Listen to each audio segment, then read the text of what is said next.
আপনি আপনার জায়গা থেকে ঠিক থাকবেন। আপনি একটা ভাউচারও দেননি, একজনকে ভাউচার দিয়েছেন, পূর্ণাঙ্গ নাম ঠিকানা লিখেন।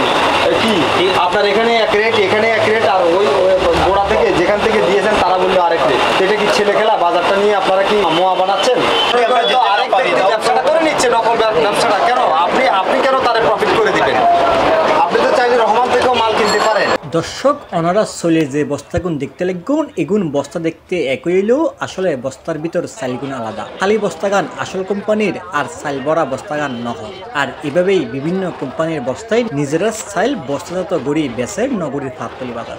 তাইলে আপনারা কাদের থেকে কিনেছেন? এখানে রাখেন, এর উপরে আমরা নিচে বস্তাটা এর উপরে এখানে রাখেন তো একটু।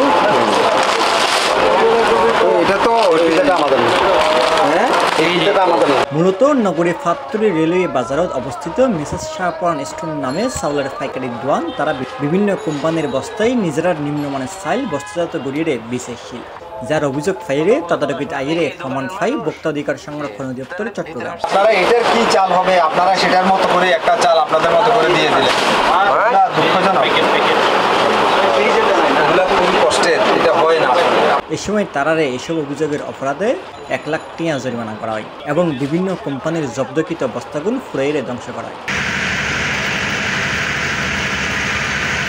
সেপ্টেম্বরের 24 তারিখ মঙ্গলবার সকালে নগরীর ফাঁকতলি বাজারে অভিযানে চাউলের পাইকারি দোকানের পূর্বে উগ্রে ডিমের পাইকারি দোকানত অভিযান চালাই ভোক্তা অধিকার। এ সময় ডিমের ক্রয় মূল্য, বিক্রয় মূল্য ও প্রদর্শিত মূল্য তালিকার মধ্যে অসামঞ্জস্য থাকায় মেসার্স বিসমিল্লাহ ট্রেডার্স নামে ডিমের পাইকারি দোকানরে 20,000 টাকা জরিমানা করা হয়। জরিমানাটা আমাদের ভুলের কারণে জরিমানা করা হইল, আমাদের কারণ নয়। এটা মেন গাড়ি টাঙ্গাইলের থেকে ডিমের রেটটা যদি সঠিকভাবে আসে তাহলে কোথাও ভুল হয় না।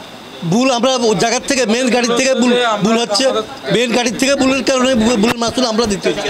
আমাদের এখানে মালগুলো অনেক সময় রাতে ডেলিভারি হয়, ঠিক আছে, আমরা বাসায় চলে যাই, মেমোগুলো দেওয়া হয় না। এই কারণেই মেমোগুলো দেওয়া হয় না, নাহলে যেগুলো যতক্ষণ আমরা উপস্থিত থাকি ওই মেমোগুলো যায়।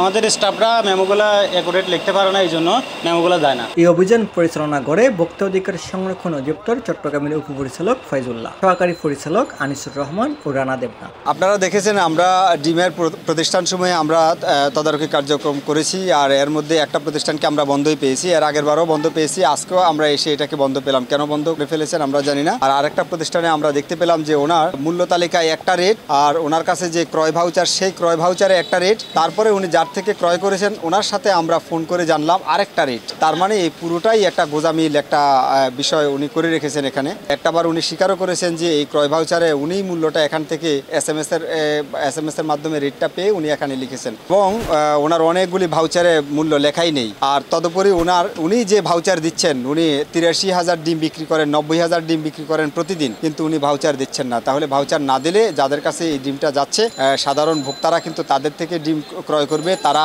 স্বভাবতই ক্রয় বেশি দেখিয়ে বেশি দামে বিক্রির একটা পায়তারা তারা করতে পারবে, তাদের একটা সুযোগ থাকবে। তো এই বিষয়টা একটা তাদের একটা কারচুপির একটা বিষয় আমাদের কাছে সুস্পষ্টভাবে প্রমাণিত হয়েছে। আমরা তাদেরকে ভোক্তা অধিকার আইন অনুসারে 20,000 টাকা অর্থদণ্ড করেছি এবং সতর্ক করেছি।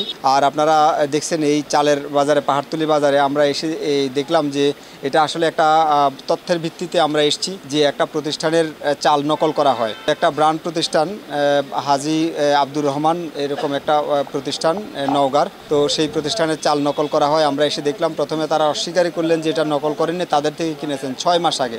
আমরা যে তদারকি করে 6 মাস আগের চাল তাদের এখানে থাকার কথা না। এরপরে আমরা দেখলাম যে পরিমাণ ক্রয় করেছেন তার থেকে স্টিল আরো বেশি পরিমাণ এখানে জমা আছে। এরপরে উনি স্বীকার করলেন না কোথা থেকে এটা আসলো বা নিজে করলেন কিনা স্বীকার করলেন না। একটা পর্যায়ে আমরা ওনার এখানে তদারকি করে দেখতে পেলাম যে বিভিন্ন কোম্পানির নকল বস্তা ওনার এখানে উনি সংরক্ষণ করছেন, এবং এই নকল বস্তাতে করে এই ওনার ইচ্ছে মতো ওনার পছন্দ মতো চাল এই বস্তাতে ভরে উনি ব্র্যান্ডের চাল হিসেবে বাজারে ছেড়ে দিচ্ছেন। তো এটা কষ্টের। আমরা এখানে এই বাজারের ব্যবসায়ী সমিতির নেতৃবৃন্দ আমাদের সাথে আছেন। আমরা একটা আইনগত ব্যবস্থা গ্রহণ করব, আর তাদেরকে অনুরোধ করব যাতে কোনোভাবেই ওনারা হচ্ছেন বিক্রেতা, ওনার এখানে মোড়কজাত করার বা প্যাকেট করার এরকম কোনো এখতিয়ার ওনার নেই।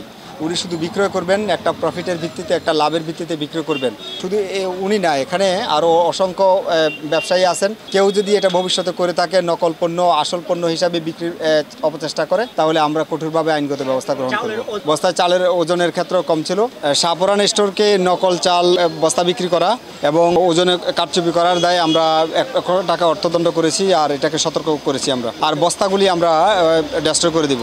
যেসব ব্যবসায়কল নহল বস্তায় বড়িরে নিম্নমানের চাইল ভোক্তা কলারে বেচের তারা বিরুদ্ধে ভোক্তা অধিকার সংরক্ষণ অধিদপ্তর আরো কঠোর ব্যবস্থা লেব এল্লে সবাব এগোনো। আপনি গুরুত্ব দিচ্ছেন না, আপনি কেন না গুরুত্ব আছে বাই সেলিং এ যিনি সরকার নিজে করে তো ওনার স্টাফ বুঝেন না, আপনি ফুল ইনফরমেশন ওদের কাছে থাকে না। জামিউল ইসলাম মামুন, C+ TV, চট্টগ্রাম।